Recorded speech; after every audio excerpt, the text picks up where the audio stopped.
What's up, Gromies? Welcome to Office Hours, your source for free cannabis cultivation education. I'm your moderator, Keisha, and this is episode 80. Crazy. This is how we do it. I'll keep an eye out for questions in the chat. Drop them anytime, and if your question gets picked, we'll get right to it. We're also going live on YouTube, so if you're logging in over there, post your questions, and if yours gets picked, we'll do our best to cover it during the show. We're also live on Instagram, I believe, so if you got questions, be sure to drop them in the chat. Real quick, if you are not on our email list, you need to be. You want to head over to Roya.io to sign up for our newsletter on the homepage, and you will get latest updates and news from the Ultimate Cannabis Cultivation Platform. We got a lot coming down the pipeline. You do not want to miss out. Seth and Jason, how you guys doing today? Good. Oh, Yeah. How about you, Keisha? I'm good. It's nice to see you. We're all here today. This is exciting. And we have a lot of questions in the bank. So let's just get right to it. We got this one recently from Terpenes Hub. They wrote, I'm running a room with LEDs and 2-gallon pots with Coco Core, currently on day 31 and feeding with Athena Pro at 3.0 EC, 6.2 pH, and starting to notice some tips and edges burn on some strains. I'm in vegetative steering, so runoff is around 10%. Should I go for a flush or just reduce EC? And if flush, how would you go about it? so I mean, my initial response to the knowledge that we got there, and we appreciate the details. Usually a 3.0 EC is actually kind of on the low side for an LED. But the first thing I would do is probably just take a look at pH. Make sure that you really want to be at a 6.2 pH running in. A lot of times I'd rather be at say 5.8, 5.9 in cocoa when I'm doing that, especially with LEDs. And so, that's where I would go first. Is let's take a look at the runoff pH. If it's any higher than your 6.2, that would be absolutely the first thing to correct. And so I would probably go to drop that at least to 6.0 on your feed side and see if that helps a little bit, maybe even just a little bit lower. But those are the first steps that I would do before looking at your EC levels. I think probably one of the interesting things that I ran into really opened my eyes was, what is tip burning, right? It seems like historically we used to always associate that with too high in nutrients. And usually what it is actually an excess or a deficiency. So an imbalance in nutrients some way. And so a lot of times, we might actually be eating up more nutrients, running into an imbalance and seeing a similar type of symptom in the plant. Yeah, I mean, that first thing is pH. Every time when we're talking about, especially if you don't have a sensor in the substrate to know where your EC is at, most of the time when we see that tip burn, it is a result of drifting pH either on the low end or the high end. 3.0, if you were to take your cocoa pot and submerge it into a bucket of water and fully manually flush it to 3.0 or rinse it, I like to say, every day we would know you have adequate nutrition for the plants at 3.0. But outside of our typical range of 5.5, 5.6 up to 6.0, 6.1, outside of that we see decreased availability of nutrients to the plant. So even if you had a 6.0 EC in the root zone and you were swinging up to a 10, which is some even close to the low end on LEDs, if your pH is coming in at a 5.0 or a 6.5 to 7.0, you're really limiting the availability of nutrients that the plant can uptake at that point. And that leaf tip burning is where we see any kind of deficiency in the plant, especially after stretch when we aren't putting on as much new foliage. We're going to see those deficiencies in the leaf tips because it takes the most energy to get water and nutrients out to those leaf tips. They're the farthest from the roots and the most difficult to get water to. So that's where I'd start. Just like Jason said, make sure your runoff pH is in line. You want that to be coming out right in between 5.6 and 5.9 in your cocoa. And if it's drifted, start there. We'll always say this again.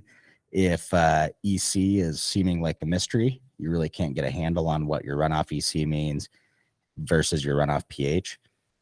Get a sensor, see what's going on inside there, because more often than not, at least with what I myself have seen, and I know Jason can back this up, more often than not, instead of like a actual nutrient deficiency, we're seeing a pH swing. That's keeping things out. And then on top of that, if you are feeding at a 3.0 and you can plug a sensor in and say, hey, at my wettest point, my root zone's actually only hitting a 2.2. What is that telling me? Well, that means the plant is taking up just as much, if not more, than I'm putting in every day. And when I see that EC baseline go down as the plant's feeding, I know that my pH is drifting down as well. So basically, everything's got to be in play here. Everything's got to be within ranges for the plant to have healthy nutrient uptake, regardless of how much or how little we're giving it. And just like Jason said with the LEDs, typically we see the need to run quite a bit higher EC. You know, if you were at a 6.0 baseline, you might be running the same stream up at an 8 or a 9 baseline just to keep up with the increased demand of that LED. And that's not a universal rule. You know, we have different type of LEDs, but with your standard panel LEDs that we're seeing on the market, that's putting a lot more demand across the whole plant. And it's also providing a lot more light to the plant. So it needs more nutrients to be able to grow at an adequate rate and grow healthily to keep up with that. That's why like some growers will switch from HPS to LED and then go, wow, I know it's not as hot, but now I'm seeing these bleaching issues. And some of that is typically just the plant not being able to keep up in terms of resources on how fast it's trying to grow.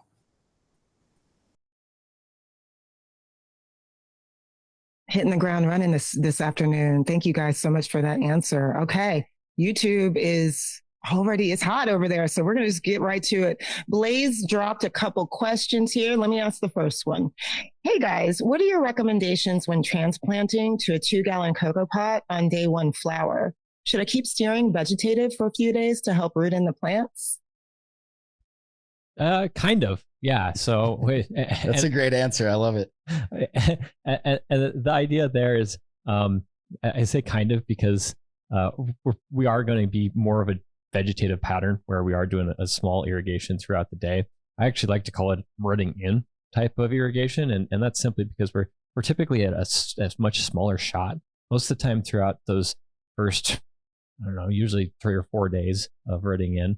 We're going to be doing a few really small irrigations throughout the day, and the goal of those is not necessarily, we're trying not to get back up to field capacity on any of those irrigations. We're trying to let that substrate dry down, but we are also needing to supply fresh nutrients, fresh oxygen, and we want to make sure that that small root zone that is in the plug that we're putting into the cube, that it has availability to some amount of water, right? So as that substrate dries out, it's going to typically dry out from the top to the bottom. And if our plug is in the top, we want to make sure that the top of that substrate is getting at least some refreshment, and those roots are following the fresh nutrition and water, the fertigation down through that substrate. Yeah, to simplify it, we're using tiny irrigations to push the roots down in. And this is also why if you move to, let's say, transplanting your clone into a smaller media, say a 4x4x4 rock wool or a cocoa cube, or even your good old, 4-inch pot with like a 50-50 cocoa perlite mix in it. What that's doing is allowing us to push a lot more water and oxygen by those roots. And if you want to think about root development in terms of oxygen availability, if we go and look at, I know for most of us production wise, let's say a rock wool cloning technique works a lot better in production than an aero cloning technique, right?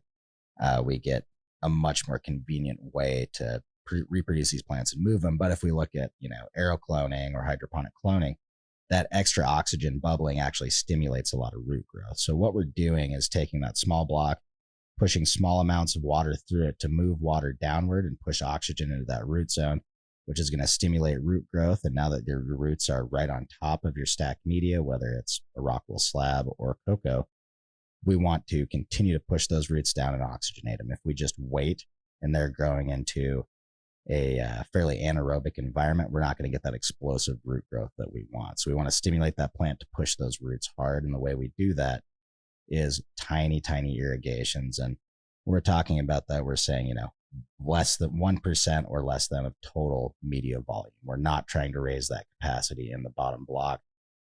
And that's where we always go back to sensing technology. If you have a sensor in that bottom media, you can be sure that, hey, I'm putting water on 2 to 3 times a day in my upper block. I know that I'm going to keep it healthy. And I can actually watch to make sure I see a dryback occurring in my bottom media. In knowing that I want to see 15 to 20% overall dryback before I'm bringing it back to field capacity, because that's ensuring my roots have adequate access to oxygen and space in the block to expand. If I'm not seeing that quick progression, that dryback occurring in the bottom block, that's, indicating that I have a good root in, then I need to investigate, well, why isn't that happening? And if we're waiting 5, 6, 7, 10 days to irrigate, there's a lot of factors that come into play that might be affecting that rooting. Anything from incoming clone health to how did we veg our plants to are you doing anything to try to encourage them to root in? Yeah, rooting in is super important. We've been getting a lot of questions about that lately. Blaze had a second question here.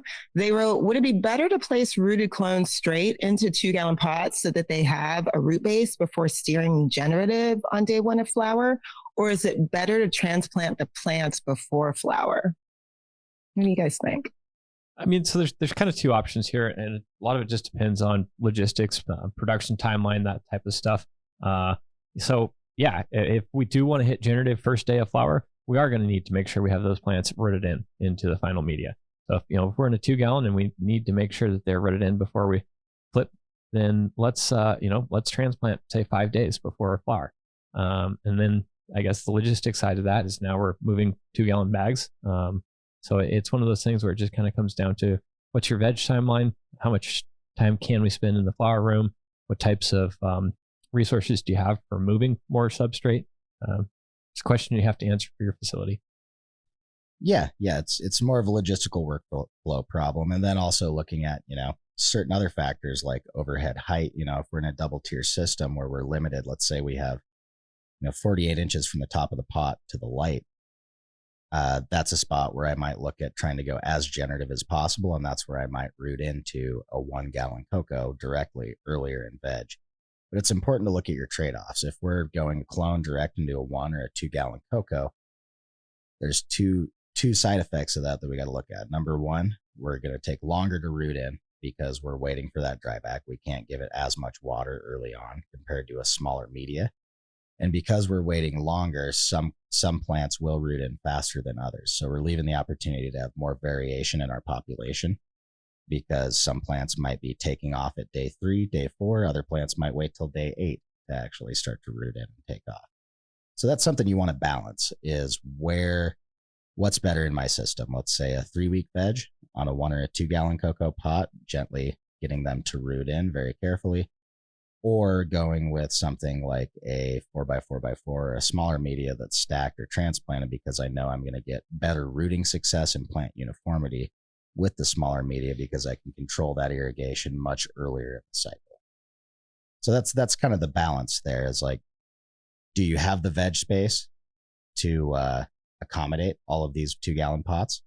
That's certainly part of it. If we're looking at, operational efficiencies, like Jason said, you have to move all these 2-gallon pots now if we're going to veg in them. And that takes, if I have one rolling cart, I might go from 8 pots that I can fit on there to 20 something. And I've got a 4x4x4 setup. So when you're evaluating some of these procedural factors in your production system, you also got to go like, okay, what are we looking for here?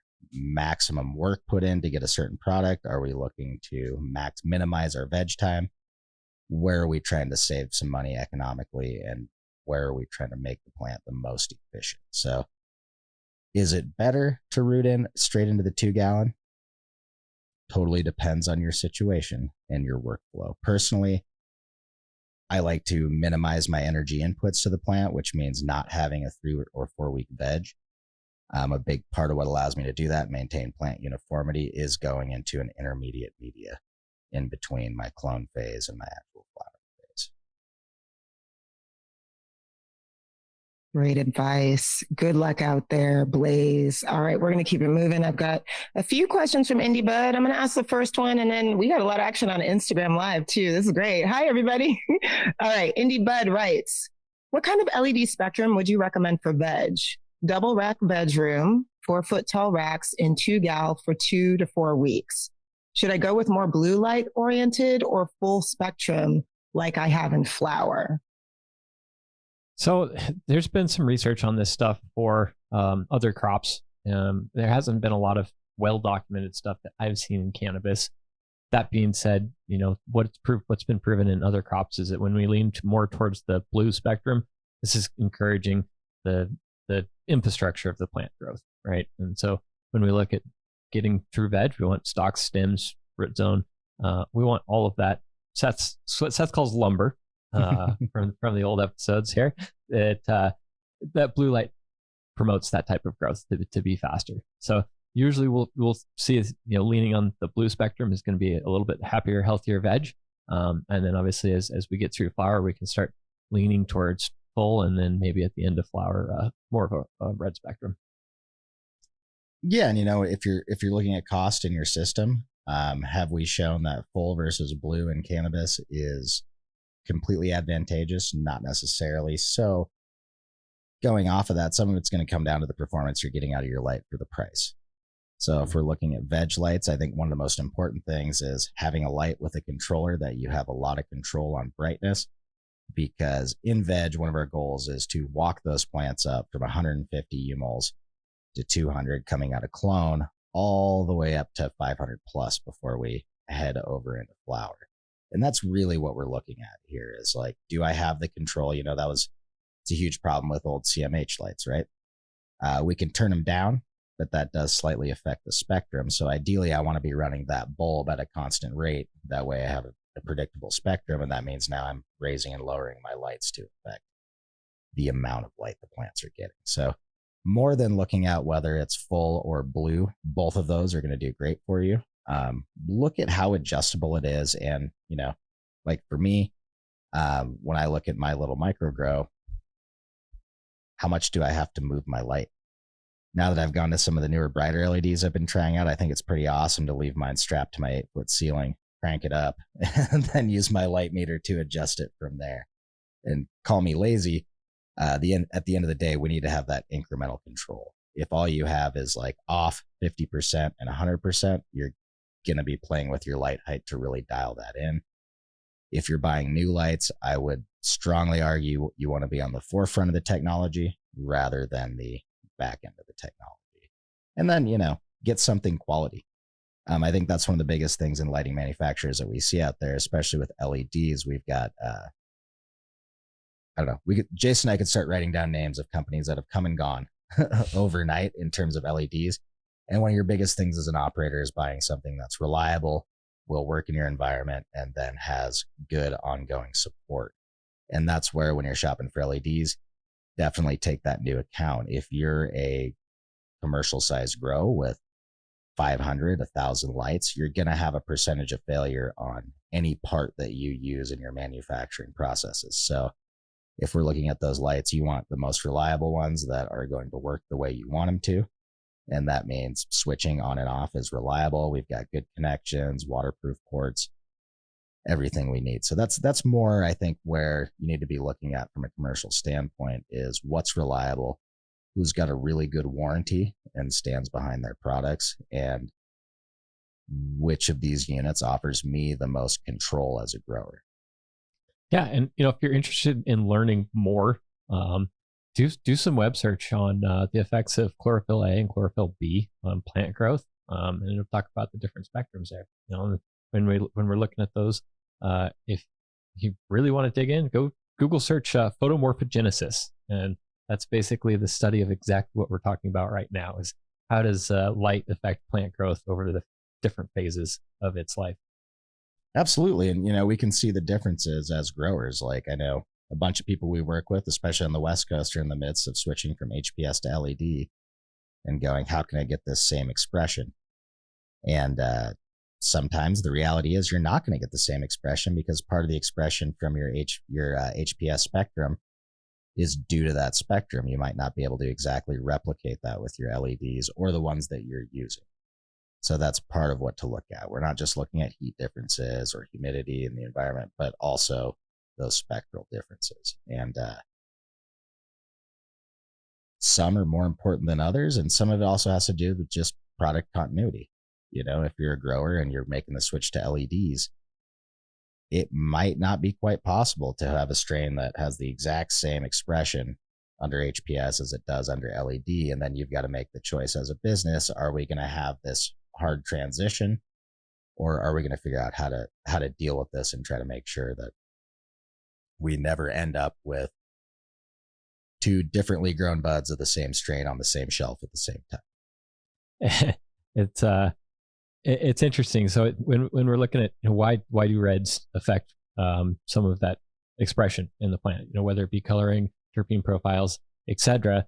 It comes down to some of the really cool stuff like cryptochromes, phytochromes, some of the advanced synthesis that's going on in that plant. So yeah, it's really fun stuff for those of us that really enjoy the science aspect of agronomy. Just dig in, and you might find yourself at 2 a.m. still searching through Wikipedia and all that stuff, getting the knowledge ground.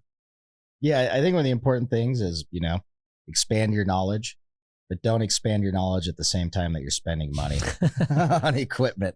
Look at that and try to look at like, hey, what are small changes I can make to affect these? I don't need to go replace all of my lights with the latest generation of lights thinking that's going to give me a night and day difference. So when you're looking at, some of these concepts, take the time to read about them for a long time before you make a business decision based on it, and really try to approach it from more of a lean side where you say, hey, I need to do a cost benefit analysis and decide like, hey, this might have an effect. Should I test it out? If so, how am I going to test that out? I need to find a way to test it that's not going to impact my current production system. I think that's one of the hardest things in cannabis production right now is we have so many products that all promise to do something, right? And pretty much all of them do something. But in your particular application, is that thing going to be what puts you over the top and gets you that price premium? Is that going to be the thing that bulks up your production? Or is it not going to have as much of an effect either way as you had hoped, and maybe wasn't worth the risk in the end? So always trial things before introducing them to your production system. Do your R&D, do your due research, and don't believe in advertised miracles. Maybe miracles happen, but the advertised ones won't happen for you. I guarantee it. So you're saying that these products do something, they just may not be reflected in the financial statement. Correct. Absolutely. That's a good way to put it. We're all about doing that research in advance. I'm going to plug this real quick because I wrote it. We have an article right now in our education guides about photomorphogenesis. You guys inspired me to write that. So factor our education guides into your research. You're welcome. All right. We're going to keep it moving. We got a question here from IG Live. Somebody posted here, when feeding synthetic nutrients, which nutrient do you recommend to obtain massive colas? Plant is already on flower 4 weeks out and CO2 is in the tent running. What advice do you have for big colas? I mean, it's going to come down to some amount of balanced nutrition, right? That plant is requiring most of those macro elements and most of those micro elements to some degree, at least for the duration of its growth. And really what we've found successful with crop steering is a lot more modulating things like osmotic potential and making sure that your environmental and irrigation factors are correct to optimize that plant growth. So when we talk about generative steering, we're looking to reduce node spacing, enable early bud development so that the plant has time to establish those plant buds to be massive by the end that we're ready to flower, or by the end of flower ready to harvest. Yeah, we're pretty nutrient agnostic here, and a good way I'll put it is if you know how to dissect the Lucas formula from 10 years ago, we could have a conversation about plant nutrition in terms of fertilizer. Nowadays, almost any commercial fertilizer you buy that is advertised or intended for cannabis is a pretty complete nutrient package. If we're talking about big colas, the biggest thing that comes down to, I guess there's two main things. Number one, we've got genetics. Some plants are going to push that. Number two is going to be your crop steering strategy. If you want to push big colas, you've got to find that balance on a plant where we've put enough energy into structure, and now we're flipping over at the right time from our generative steer to our bulking steer and going in and really bulking those buds up. And at the end of the day, like I said, genetics are going to play a factor in that. And on the flip side, I can say after growing many, many baseball bats and footballs, you don't always want the biggest possible nugs. That's another factor to go for. Like if I've got a nug the size of my fist, I got to break that nug down to get it into a jar. If I'm a commercial producer, well, if the outside of that fist is purple and the inside is green, now I've got some inconsistency in my product. And not only that, but I've opened up the door for potential infections like botrytis, aspergillus, powdery mildew. Once that bud is so massive, we can't control the conditions inside of that bud. not inside of the tissue, but in between all the different bracts and leaves. So with that in mind, the bigger your bud gets, the more at risk you are for actual bud rot. So definitely keep that in mind when you're pushing for that big bud strategy. This reminds me of some of the green crack days where we just had huge colas on the green crack, and it was just simply hard to keep them upright because every branch was falling over. And fist and nug, and that's the whole trellis. And then too, between like grapes, the node spacing on it was so tight that, God, unless we were just super careful with the relative humidity, this thing's turned into a mold pit. Yep. And right now in the world of cannabis genetics, we're just hitting that point where we have different people that have identified markers and strains that are specifically mold resistant and are working on breeding those into different lines. But as with a lot of other things, we're quite a ways behind the curve. There's 100 years of research in other crops plus, and we don't have nearly as much genetic research in cannabis. So as cultivators, that's something we've got to be aware of, is we're not walking into every strain assuming it actually has any kind of disease resistance engineered into it. Some of your best sellers might be strains that are extra sensitive to mold growth. And hey, that's just a reality you've got to play with now as a cultivator. If you want to run that strain, you have to maintain a dry environment. You have to have no condensation, no dew point inside your room to get those buds wet, and you've got to have good airflow. And going from the garden to the business, sometimes we might have to look at like, hey, have we been able to grow this strain successfully? If the answer is no, then now you're at a business point where you either need to invest in your facility. If possible, you might be out of power availability. So you really got to make some of those choices. And, we've seen just the same as cannabis, as in commercial agriculture, at a certain scale and level of control, there are strains and varieties you can grow. And then there's maybe some of the boutique ones that you can't. And that's part of why, even if we go to fruit, we see that market stratification where we've got mass produced fruit, and then we've got, highly expensive, very small production organic fruit. And not that there has to be a hard line in between, because there's quite a range. But if you aren't getting the premium out of your product to be able to put in the amount of inputs it requires to grow that one, you really have to do some balancing and decide if it's worth it in your facility. I've seen way too many people hang their hat on a certain set of genetics, thinking that that was going to be their silver bullet in the market. And while those genetics may have been great, they didn't have a facility that allowed them to grow those genetics to a potential where it was economically viable in the market. So it's kind of a bummer for those of us out there that are really, have the plant at our heart and want to see those really special strains we love go. But you see the same thing in tomatoes and every other crop. We've got our heirloom tomatoes that we all like to grow at home, / we pay $10 a pound to the hippie down the road or whatever that's giving us great tomatoes, versus the $2.99 or $3.99 at the grocery store. And then we have our grocery store tomatoes, and figuring out where you fit in as a producer in that spectrum isn't always easy, but it's really important to keep paying attention to and try to find your niche, because at this point in cannabis production, so many facilities are so different just in the small values here and there that it takes some time to really figure out what's working well for you. And I think the important thing is to be open to other possibilities, especially when we're talking about genetics and variety. Like, there's an unlimited world of different crosses out there to explore. It's a great time to be a consumer. Thank you guys so much for that answer. Okay, moving on. We got another question here from IG. Smokey wrote in, hello, I am having some discoloration inside of my flower before and after harvest. I don't notice mold, but it looks like a very light colored green to almost white. The outside of the flower looks great. This is only happening with a couple strains in the room. I've added a ton more airflow to the room to try and correct this problem, but it seems to still be happening.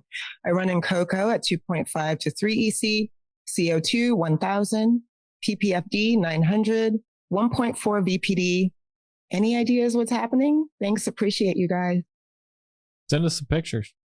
Yeah, that'd be the best. It's really hard to say what exactly you're talking about there. Obviously botrytis comes to mind when we're talking about interior bud problems, but you're not reporting any brown. Botrytis is also known as gray mold. So depending on the stage of infection and the type of strain, we can see that a lot of times with botrytis, you will see small brown lesions on your stem at the base of your buds before you actually see that interior rot set in on your buds. So that's something to look for. Besides that, I would also want to know what kind of temperatures you're running. If you're trying to push super low temperatures, despite that higher BPD, you might still be running into the same problem, because when we talk about molds, there's temperature and humidity at play as far as their habitable zones, let's say.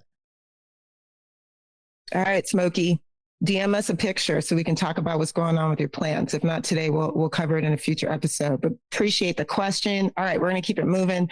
Josh dropped a question on YouTube. He writes, hey guys, do you think not dumping CO2 out of flower rooms during lights off could affect the crop? There's a possibility that it could. Yeah, absolutely. I don't have any concrete evidence as far as how much. I mean, it's going to depend on the levels that are happening as well. As usual, I just kind of break it down into the physiological impacts on the plant. And so when we think about, all right, how is a plant growing? Well, during the daytimes, it's photosynthesizing. So it's consuming CO2 and processing that into sugars. During the nighttime, it's actually transpiring. So it is off-gassing a little bit of CO2, using some oxygen, and actually building plant material out of the sugars that they had created during the daytime photosynthesis. So in optimal growing conditions, we want inflated CO2 levels during photosynthesis during the day to provide as much growth molecules as possible. And then during the night, we want that to be closer to ambient as possible, so that that plant is doing its transpire as efficiently as possible. Yeah, I mean, the important thing to look at there is cellular respiration, right? That's happening day and night, but at night we're not pulling in any CO2 to fix and make sugar. So although you're seeing elevated CO2 levels at night due to that plant respiration, it's turning sugar into energy. That's not necessarily a huge problem in the room overnight, but that's highly dependent on your actual ppms of CO2.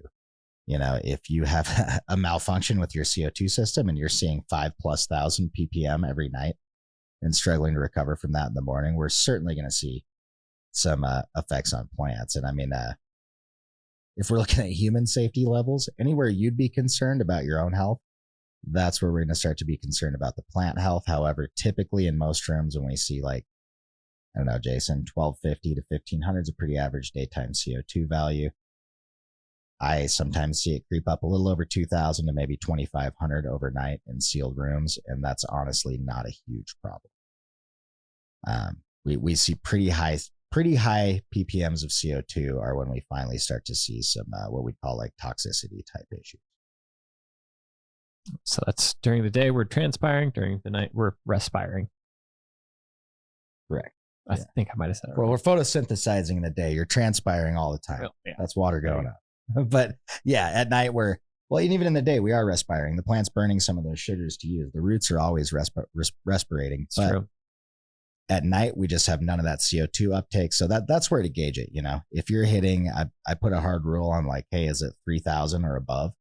If it is 3,000 or above, we're probably dealing with an equipment issue in the room where your controller's not modulating that CO2 and it's still allowing some gaseous leak. Typically, when we see plants off gas, they rarely do it to a point where it's going to affect the health of the crop in a 12-hour dark period. Awesome, you guys. Thank you for that. All right. I'm going to keep moving here. We got another couple questions from Indie Bud. Let me ask the second one here. They wrote, if PPFD is the same, but height of the light is different to save on power costs, is there any difference in plant growth? Thanks for all the info as always. Let's break this down. Yeah. PPFD is the same. Is that at canopy or at the light? Let's see here. I mean, to be most okay. I don't know. Height of the light is different to save on power cost. I'm assuming you lower the light and crank down the percentage on the light and get the same PPFD. So, I mean, basically, yes. If your lights are turned down, you're going to be using a little bit less energy. The thing with LEDs, this would be, I guess, more applicable to HPSs, where we are using a high voltage ballast that does consume a lot of electricity, and they're not necessarily very efficient right off the bat. So yes, as long as you're getting the same light penetration and spread in the canopy as intended. One of the challenges in shorter bay rooms is, especially with HPSs, is we don't get the light spread, and so we don't have as even of light penetration, and even on the top of the canopy, we don't have as even of light spread. So that's one of the challenges. Obviously, with LEDs, a lot of times efficiency actually just kind of comes down to the ballast itself. So, and they're not even a ballast in a LED. They're usually buck converters, if you will. And so those things you will save a little bit, but not as much as you would with an HPS by dropping it down. And then kind of the spread option, obviously, if you're LEDs, if you're in a panel type LED or the bar type LEDs, a lot of times you can be a lot closer to the canopy and get the same amount of penetration and spread. Yeah, I mean, if you want to think about it with an HPS, you've kind of got a, especially their standard 1,000-watt double enders, slightly an oval of hot illuminated area. And by hot, I mean hitting the PPFD that we want to for plant growth. If I get that light, I'll use the shotgun analogy. If I shoot it closer, it's going to have a smaller pattern. If I back up, it's going to have a bigger pattern, right? But if I back up, especially with light, every time I double my distance, I'm losing 3/4 of the amount of photon energy that's actually hitting those plants. So that's kind of the balance. If you've got a LED panel, we've got pretty even distribution across that 4x4 area because we spread those diodes out and they're shining straight down. So that's really the balance. Lowering your lights is going to give you, to an appropriate level, like with an HPS. When we get inside of like 2 feet, we're starting to potentially cook some of those upper parts of the plant. With the LED, it's kind of opposite. We might want to be right down, depending on the light, really close to the plant, because now instead of having a hot spot that's very small, we've spread that evenly out over that 4x4 area. And that's where your light meter is going to come in handy. As you're lowering these lights and trying to dial it in, take your 4x4 section or 5x5, 5x6, whatever you think your light spread needs to be, and start mapping that out. If you've got an HPS, you're going to lower your lights to a point where you've got really efficient PPFD in 60% of your 4x4, maybe, if you're lucky. So that's kind of the thing to keep in mind, is light uniformity throughout the room and looking at where you are taking advantage of light and where you're wasting it, essentially. Awesome. Thank you, guys. All right. We got a 2-part question here from Tyler on YouTube. It's the first part. I may run 1,400 to 1,000 ppfd across the room at 84 degrees. Wait a minute. Let me make sure I'm asking this in the right order. Let me keep going. I may run 1,400 to 1,000 ppfd across the room at 84 degrees. Some strains have a stretching elongation of the bud during weeks 3 and 4. Can too high of temps cause this phenomenon? Too strong of veg steer causing re-veg during weeks 3 to 4 bulk transition? Bud structure is bad, but plants look healthy. I think I got all that right. Yes, and absolutely yes are the ways to answer that. So, as far as the temperature goes, a lot of times we can have it a higher and be successful generatively steering. That being said, typically higher temperatures are more of a vegetative type of cue. When we talk about a balance in the room, it's interesting because early in flower, a lot of times we're pushing reasonably hard with our irrigation and nutrients in a generative fashion, but we're keeping some of our environmentals in a more vegetative fashion just to encourage as much plant growth as possible, right? And so that's why that answer is yes. And then the second answer is absolutely yes. If we flip back to veg too early, I've seen plants just blow up the next day. Yeah, it sounds like a classic way too early flipping back to intense irrigation. And something to look at might be, we didn't mention what media type you were in. If you have plants that are 3.5, 4 feet tall halfway through stretch, and you're in a 1-gallon pot and you expect those to finish at 6 feet tall, you might have a plant that's too big, and you might back yourself into a corner where you have to water that plant frequently all day just to keep it alive. I'm having flashbacks of like 9-foot tall plants in a 1-gallon pot. And basically, once you're there, everything you do to keep that plant alive is just pushing that vegetative growth, telling it to grow taller. And another thing to look at is, when we're talking about crop steering, I think one thing that gets confused a little bit is we talk about plant stress a lot. We're trying to keep this plant in a healthy range in terms of EC, pH, and water content. We're using these oxygen injections, aka these irrigations, to really control how that plant's growing. And when we're trying to control it, you can either fight the plant 100% or you can introduce the right cues to help steer it in the direction that you want it to go at the time that it's appropriate in that plant's life cycle. So if we're talking about generative, we've talked about this before, and I love repeating it because it's one of those, everything about crop steering is it's this way except when, right? And, the general rule we put out and you see out there is a 3-week stretch. Well, that's right back to some Anchorman stuff. That's true 60% of the time, every time. There's always those strains out there. There's some of them that stretch for 15 days, 14, 12. We're talking about dwarfs and semi-dwarfs. And then, we get into some of the OGs, the hazes, the good old, my good old friend GMO that I never want to grow again. That just continues to stretch for a long period of time.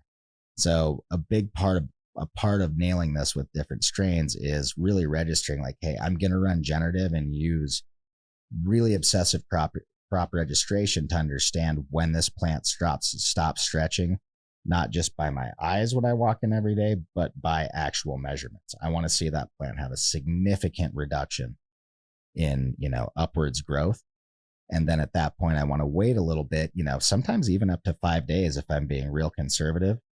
So I know that plant has stopped stretching, and then I'm going to switch over into bulking, because if we take some plants that tend to be a long stretching plant, 4 or 5 weeks, if I go into bulking, the effect that we see typically is you start to set buds, and they start to stretch apart and look really weedy, big bracts, really far apart, really loose, maybe a lot of trichomes, but just not a lot of actual flower or tight flower that we're looking for. So it's important to take a lot of notes, really register those height differences. And then next time you run those strains, I always tell people to err on the side of quality over quantity, because the worst you can do if you're going generative, not as hard as possible, but a reasonable generative strategy all the way through, is you're not going to grow as big of a plant.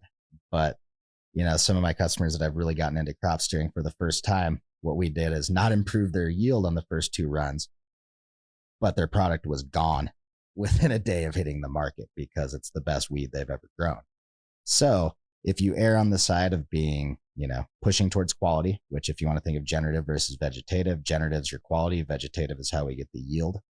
We're pushing more generative. At the end of the day, you're going to have more quality and be happier with your yield. And if you took good notes, now we can start opening that window of bulking and saying, okay, we're pretty sure it stopped stretching at 4 weeks. At 4 weeks and 2 days, let's start introducing our bulking signals. And then on the other end, maybe we'll run 3 weeks of ripening and slowly open that up to 2 weeks and maybe 1 week. But understanding that, especially with finicky strains, pushing them too aggressively to bulk might have some unintended side effects that you don't want to see in your garden that you rely on for profit. So being conservative, pushing towards quality and generative. And then, like I said, the key thing here is it's really easy for us as cannabis growers with so many crops, the availability to push so many crops through a year. You want to change things up all the time. Those changes have to be slow, documented, and evaluated. And the only way to do that is run after run, try to be as consistent as possible, and take notes, take pictures. If you do this for a long time, it's so cyclical that I shouldn't say some people will remember everything, but I don't, and once you get, if you're at one facility and you get 60 plus runs deep with the same strains, like, you're not going to remember what day, what specific thing happened. You really need to fill it out, get all the data you can so you can make an informed decision, and then build a rigorous program so you understand, what did I change this time versus last time? And realize that each of these runs is a tiny experiment. You just have to limit your variables so that you can have repeatable results and actually start to predict. Yeah, I'm super glad that you're reiterating and emphasizing the importance of plant height when we're talking about how these things can start stretching again if we start bulking too early. And I've seen it a number of times as well when people have mixed cultivar rooms and they haven't necessarily done a good job taking these notes, and so it's hard for them to group plants with similar characteristics as far as crop steering preferences. And this can make a huge difference in the long run as far as how your production planning goes, making sure that let's get strains in a room that are behaving as similar as possible. Because yes, if we do have different irrigation zones, we can do slight differences in crop steering from zone to zone. A lot of people don't have that, but we're always going to have challenges with modifying the environment to meet the crop steering needs. And so the better that we can document that, the better that we can group these plants together and optimize the output of every cultivar. Yeah, my favorite example I like to use is there's a producer in Washington that produces Super Silver Haze and Super Lemon Haze, two of my favorite old school strains. Guess what? 10, 11 weeks is where you want to be on a run to really get those to be where we want them to be on a boutique level, right? Okay, because they understood that, did a lot of crop registration and tried to start grouping their strains according to like characteristics. They're able to say, hey, in our business plan, we can't take every run on every room to 11 weeks. And then the next step is, do we really want to do that? Because if we only have a couple 10-week runs a year, now we have a limited drop and we can work marketing the other way to make it worth it to run those 2 to 3 extra weeks. Because most producers will know, I mean, the shorter you can pull a crop out, the less time you the less time you spend having those lights on and burning money, right? So you really got to look at cost benefit analysis and, get in that mindset that, not every crop has to be the shortest possible production time. But if I'm going to be taking it beyond what my normal time would be, or really any time window, I want to make sure that the premium that I'm getting for that product justifies me going above and beyond in terms of input. Awesome, you guys. Thank you so much for that. All right, y'all, we got less than 15 minutes on the show. I wanted to ask you a couple of follow-ups that came in. We asked a question earlier about feeding synthetics. Which nutrient do you recommend to obtain massive colas? Person wrote in, they are using soil, Tupper. The lights are low as possible. They're in a tent grow. Anything you want to add to the advice you gave earlier? So Tupper is actually a soilless media. That's what I was going to say right off the bat, not to admonish the guy, but as far as, when we're operating in a hydroponic situation, Tupper's not necessarily going to have a lot of organics going on in it, just natively. We're not looking at any type of additional nutrients being synthesized by microbial or bacterial behavior in there. So do keep that in mind. That is a reasonably sterile media, and with most situations that would be considered a soilless type of media. Yeah, and with that, the biggest thing to watch out for is if you are growing in true soil, which, we always like to drive in, nothing in a pot is true soil. Soil takes time unless you had a core drill and took an exact circle out and plopped it into a pot. You don't actually have soil. So, and that being said, there are benefits of soil in terms of organic inputs, everything going on in terms of biology there. However, once you get into a small media, a pot, we have limited resources available for these plants, and any change that we make is going to happen much, much faster than in an actual soil situation, aka in the ground. So understanding that means that that your inputs directly affect what is available to the plant that day, not next week, not next month, today.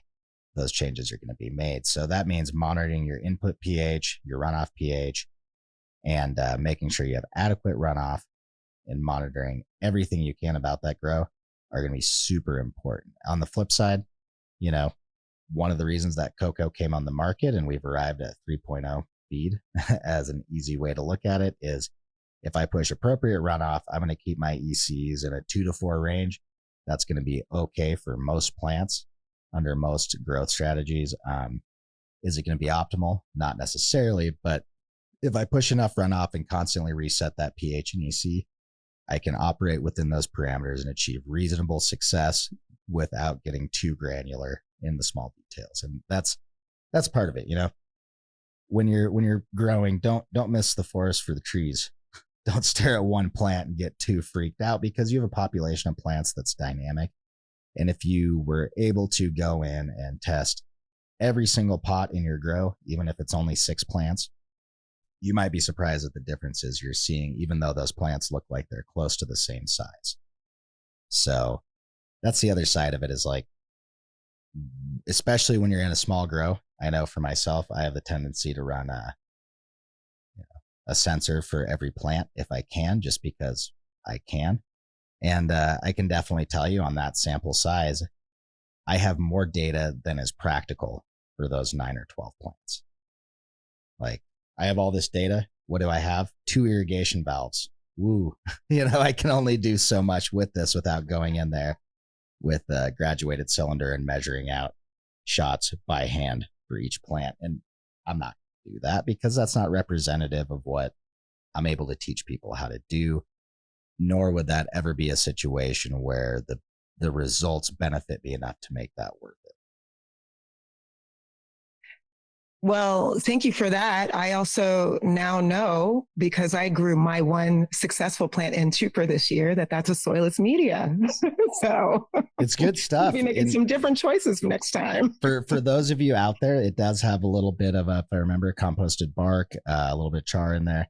So it does, if you are, and this is a statement that applies mostly to people on the smaller scale, because if you're moving, 200 plus plants, I never recommend that people hand fill pots, because you're going to spend a lot of money and burn through employees who actually value their back health. But for those of you at home, Tuper is a great option, especially if you like playing with compost teas or any other organic inputs, because it does have some carbon content in there that you can have microbes sustain life on. That being said, if you introduce those, expect to see some fungus gnats in your little grow tent. And, for the commercial growers, a lot of times that also means failing Aspergillus tests and a few other microbial tests. So always be conscious of what your setting is that you're growing in, for sure, because certain things can seem like they're going to be awesome, but in a commercial setting, for instance, hey, I can grow you some awesome weed, but if there's a trash can in the corner that's got moldy fruit in it, we're going to fail a test for Aspergillus and lose a huge portion of our crop. And no one wants that. So also being conscious of the limitations of what you're doing and the backside, when we introduce, like, let's say, years ago, I used to work in brewing for a short amount of time. Lactobacillus is one that also is used in the plant world. I don't want to fail a test for lacto. And also I don't really want it in my production facility because it's incredibly difficult to get rid of. It grows on all kinds of things. Is it beneficial for plants? Sure. Can you make yogurt with it? Yes, also, but we're not trying to make yogurt in our wheat farm. we're trying to have clean products, and understanding that, certain things are a Band-Aid and not treating the root cause. Like if I'm putting on compost teas and then I'm going back and applying no fly or 22WP as a root drench, maybe I should just knock off the compost teas, because they're making my production facility really dirty and not providing me the benefit that I hoped it would. Because unless I'm putting it into Tuper or something with some organics in it, I'm not, or with some carbon in it specifically, like Biochar, I'm not actually getting the benefit out of that compost tea that I hoped I might. Now, if we go outside into a bed, into actual soil, that compost tea is great. Feed your microbes, but understand the risks that come with bringing certain practices inside and what they mean on the back end. I'll use GMP certification. States in general, a lot of them are getting tighter on Aspergillus. Is a huge one. It's a big thing we see with cocoa incoming. A lot of cocoa has it. That's a pass-fail test in a lot of states. Okay, well, if I'm going to do anything that's going to promote Aspergillus, that puts my crop at risk. The payoff for it better be big enough for me to remediate that Aspergillus. So if that's in there and I'm promoting it and I can't remediate that early on, the root cause of it, now I might be shoving all my product through a rad machine or an apex machine or various different cleaning methods that will clean up the product, but oftentimes leave it with lower smell, lower bag appeal, not as good of a finished product to be putting in your packaging and on the shelf. So trade-offs, grow more, have a lower quality product at the end, or really fine tune your processes so you can focus on having a quality product and not having to spend money on remediation / also sacrifice your price premium. If I've got to spend X amount per pound to put it through remediation and then accept a lower price premium on it, that's going to hurt every time I do my books, and I'm not going to like it. So bringing it all together is really important. And that's something we see in all kinds of levels of grows, where we have, operators and then other people who come in and have their own idea about how operation should be or cultivation should be run from the outside. And that's where, like, when you're in those situations, those people need to come together and have some mutual understanding on what's actually possible. It's all about having that intention and making the best decisions for the business. All right. Well, on that note, one of our account executives is on the line. What's up, Haley? Hey, I just learned that Seth might be opposed to seeing like a infused Go-Gurt. Is that like a no-no, I guess? No, that's great. Get it on the market, please. I'm down. I'll be healthier. Yeah, it's yogurt, man. I get a lot of questions from all of the amazing folks I talk to in demo requests, and they're shy. Just kidding. So first one that I got is from a lovely individual named Chris, and he is just rattled with an issue where like curling leaves. It's like no matter what, on around day 20, 19, 21, his sugar leaves, they just curl, and it's a snowball thing, all downhill from there. So, I mean, obviously the first thing is just always checking environmentals and root zone parameters. What I would do with him is just send off for leaf tissue analysis. That's going to be the best indicator of what might be going on in there. Could be a easily identifiable nutrient excess or deficiency, and pretty reasonably, they're cheap when we consider as far as finding a solution. That's going to be the cheapest way to be getting the right answer up front. Yeah, that's a great thing to look at. One thing I will say that's huge that I've oh boy, if they have this and they don't know about it, they've been fortunate in their career, but broad mites is always a huge one to look at. Those are really hard to see with your eye. Sometimes as those populations bloom in a room, you see leaf curl, a little bit of leaf dieback, and then moving on, you actually can't necessarily see their bite points because broad mites aren't very visible to the naked eye unless you have way better vision than I do. Not to say some people don't, but that's another thing I've seen overlooked highly. Another one to look at is, our overall VPD. If that room is running too humid and we just can't get control, or we can only control VPD during the daytime but not the night, a lot of times what we'll see is some adverse effects in those bud leaves. So if it's too humid all the time, we'll see a lot of those bud leaves not necessarily curl up, but actually curl downwards. And they won't droop in the same sense that when you see a plant that's approaching wilting point, those leaves pretty much deflate and just hang. That's not what's going to happen if we have a low humidity situation. Those leaves will keep some turgidity. They won't be totally limp, but they will curve down, especially those small leaves coming out of the bud, because there's not a whole lot of tissue there to give them rigidity. Your regular leaves have a good amount of tissue, especially if they've been healthy up to that point. And once you take that suction out of the air, that's a big part of how those leaves keep their structure. So the smaller the leaf, the more it's going to be affected. Your bud leaves are fresh. I would say likely humidity. And get your tissue analysis. It's really hard to say without quantifying as much as you can inside of your grow. Like I said, the reason I bring up broad mites is I've worked with a few grows that were unaware that they had them, and they were doing absolutely everything else right because they researched everything about, like, what numbers do I need in my environment? How do I calibrate this? They spent hundreds and hundreds of thousands of dollars perfecting their environment, but at the end of the day, The issue was a almost invisible tiny bug that they just weren't aware could, and especially when you're in the cannabis space, I think a lot of us think or I don't want to say pretend, but we have this idea we're kind of operating in our own space, right? And the reality is a lot of these pests and plant diseases are not unique to cannabis. A lot of times it isn't that one of your employees has a home grower, they work at another grow. It's that you live near an orchard and these spores are floating everywhere. You can't, even if the grow's not there, you drag them in on your hair, on your clothes, on your shoes. Or you went to the farmer's market. You can't weekend. Yeah, exactly. You're on like house plants, right? Yeah, house plants still. Yeah, house plants house spider mites like crazy. There's probably some right behind you, Haley. No, dude. There's a really big one in there. I have green lacewings crawling on my keyboard right now.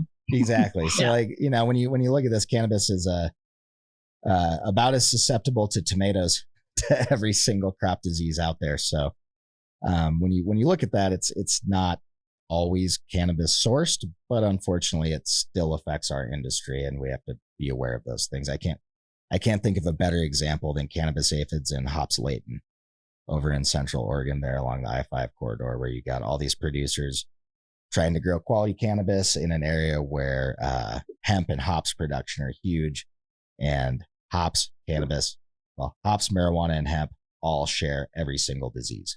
They're a big family. Yep. So when you're in that environment, you just got to be aware and go, okay, that's where I understand myself as a pest manager, not an exterminator. There's a reason it's called integrated pest management, not integrated pest extermination. And then looking at, okay, what can I do to keep the threshold of disease or infection levels down enough to produce a crop, because I know it's never going to be zero.